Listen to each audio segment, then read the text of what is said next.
আমরা চাই আমাদের মেয়েরা হবে যুগের এক একজন আয়েশা রাদিয়াল্লাহু তাআলা আনহা। আমরা কেউ চাই না যে আমাদের ঘরে কোনো ঐশী আর জন্মগ্রহণ করুক। Dear audience, now I would like to request Ibrahim sir to come to the dais and say something about our program.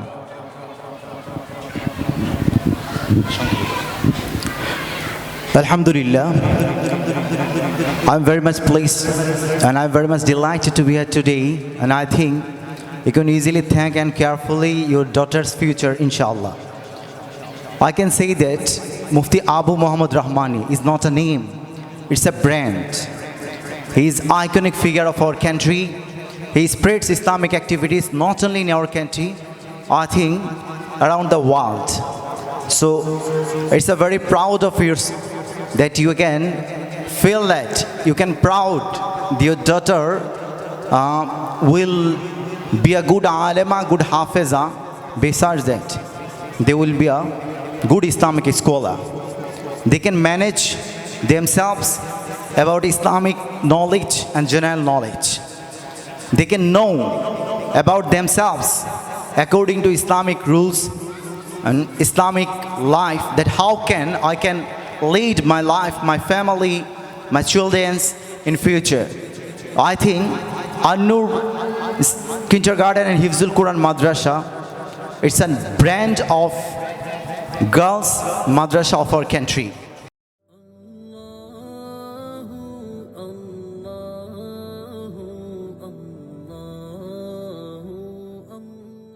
Assalamu alaikum wa rahmatullahi wa barakatuh.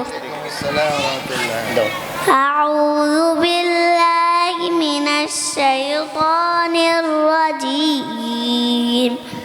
Bismillahirrahmanirrahim. Ar-Rahman 'allamal Qur'an.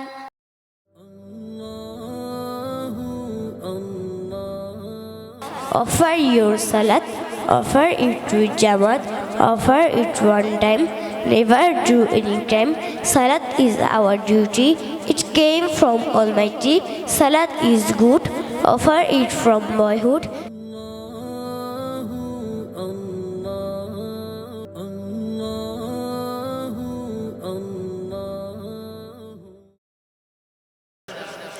হামদনাথ প্রথম স্থান অধিকার করেছো Rubaiya nursery. জোরে সরে একটা মারহাবা।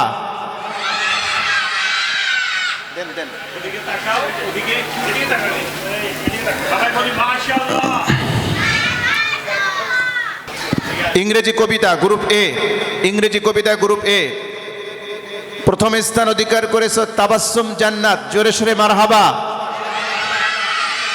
মারহাবা।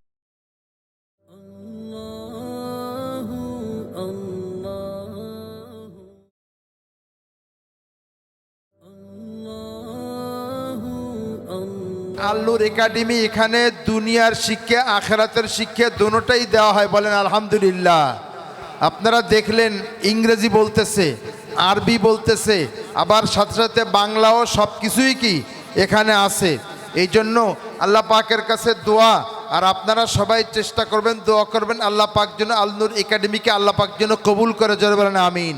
বর্তমান আমাদের দেশের যে শিক্ষা ব্যবস্থা, এর অবস্থা আমরা সকলেই জানি, অনেকটাই ধ্বংসের মুখোমুখি।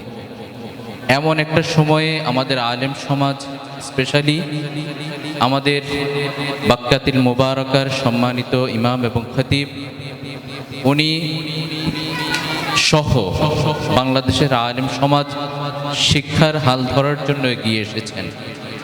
দ্বীনি এবং জাগতিক শিক্ষার সমন্বয় ওনারা সাধন করে শিক্ষা প্রতিষ্ঠান আমাদেরকে উপহার দিয়েছেন। এই প্রতিষ্ঠানে আমিও আমার দুইটা সন্তানকে, আমার দুইটা মেয়েকে পড়তে দিয়েছি। আলহামদুলিল্লাহ, ওরা হেফজ বিভাগে পড়ছে। প্রিয় অভিভাবকগণ, আমরা আরও অনেককে দাওয়াত দিই, ছাত্রছাত্রীদেরকে এখানে দ্বীনি শিক্ষার পাশাপাশি কুরআনুল কারিমের যে হাফেজ হওয়ার পাশাপাশি যখন বলবে যে এই মেয়েটি ইংরেজি বলার ধরন এটা এবং ইংরেজির উপর তার এই দক্ষতা। আমার মেয়ে কিন্তু ইংলিশ মিডিয়াম স্কুলে পড়ে, ধানমন্ডির ভিতরে, ছেলে ওখানে পড়ে, বাসায় পড়ে। কিন্তু আমার একটা আফসোস, আমি যে লাইনে দিতে চেয়েছিলাম, আল্লাহ পাক হয়তো কোনো কারণে বিরাগ আমি এই লাইনে আনতে পারি নাই।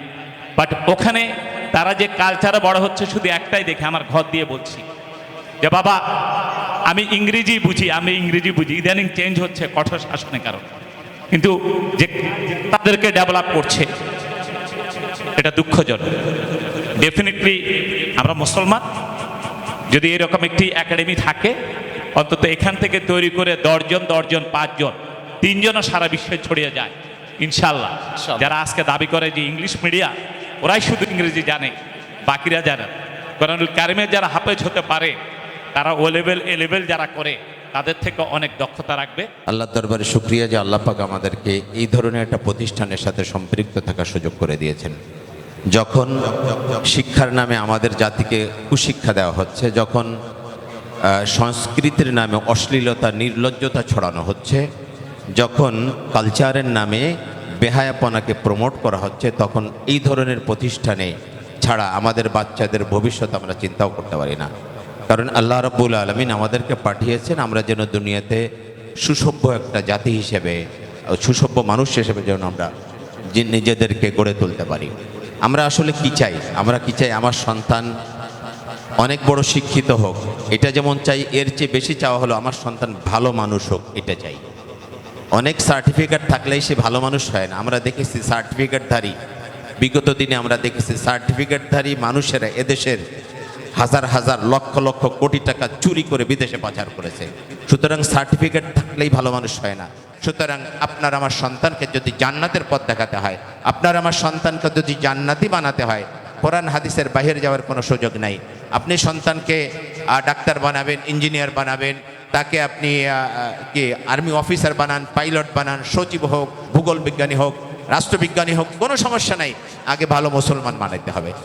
আমরা চাই এইভাবে আমাদের এই প্রতিষ্ঠানটা আরও এগিয়ে যাক এবং প্রতি বছরই যেন কিছু নতুনত্ব থাকে এবং ইন্টারেস্ট থাকবে। যেহেতু এটার পরিচালক যিনি মুফতি আবু মোহাম্মদ রহমানী সাহেব অত্যন্ত বিজ্ঞজন এবং একজন সাংস্কৃতিক ব্যক্তিত্ব, সাথে সাথে একজন মিডিয়া ব্যক্তিত্ব। তো আমরা চাই ওনার মাধ্যমে আরও সুন্দর করে এই প্রতিষ্ঠানটা আরও সুন্দর হোক। বিশেষ করে এখান থেকে কোরআনের হাফেজ এবং আপনার সেই যারা আলেমা হবে তাদের সুন্দরভাবে অত্যন্ত সুন্দর একজন মার্জিত এবং বর্তমান প্রেক্ষাপটে যে প্রতিযোগিতার যুগে যেন ওরা এগিয়ে যেতে পারে, ওরা যেন অবদান রাখতে পারে সমাজে কোরআন এবং সুন্নাহর আলোকে, আমরা সেই প্রত্যাশায় রাখছি। আল্লাহ যেন এই প্রতিষ্ঠানের মাধ্যমে এটা কবুল করেন এবং এই প্রতিষ্ঠানের সুনাম সুখ্যাতি যেন শুধু বাংলাদেশেই নয় এবং সারা বিশ্বেই যেন ছড়িয়ে পড়ে, এই কামনা করছি। আল্লাহ তাআলা আমাদেরকে কবুল করুন।